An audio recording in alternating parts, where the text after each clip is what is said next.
Good evening mga kapuso! Roller coaster of emotions ang naramdaman ng mga nanood sa premiere ng pelikulang Huwag Kang Titingin. Mismong mga bida, aminadong nagulat sila sa kinalabasan sa big screen ng kanilang mga eksena. Makichika kay Aubrey Carampel. Tilian, sigawan, takot, tawanan, at iba pa. Napuno ng ganyang mga emosyon at reaksyon ang sinihan sa premiere night ng GMA Pictures at Mentor Productions horror film na Huwag Kang Titingin. Present ang cast kabilang sina Sofia Pablo, Allen Ansay, Shuvi Etrata, Marco Massa, Michael Sager, Charlie Fleming, Anthony Constantino, Sean Lucas, Josh Ford, Kira Ballinger at iba pa na rumampas sa black carpet. Actually, nagulat po kami because the script was rewritten. Hindi siya ganyan nung sinut namin siya. Talagang pati kami sinurprise kami nila Sir Ice ng Mentor and GMA Pictures sa ginawa nila. Masaya rin ang iba pang cast sa feedback ng mga nanood.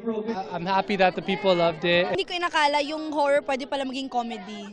So, sana ma-feel din ng mga viewers natin dyan yung naramdaman namin while watching. Nakakatuwa lang po makita namin sa big screen yung pinagtrabahuhan namin. We got more than what we expected. Hindi lang takot yung nakuha namin sa audience namin. May pagka-comedy ng slides. Natutuwa ako kasi yun nga, sabi ni Kira, lahat ng mga reaction iba-iba. It's a horror movie but I hope it spreads the joy.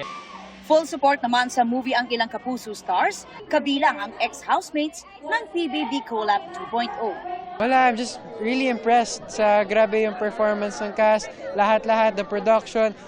Dumalo rin ang ilang opisyal ng GMA Network sa pangunguna ni GMA Network Senior Vice President Attorney Annette Gozon Valdez, pati na si Mentor Production CEO John Brian Diamante.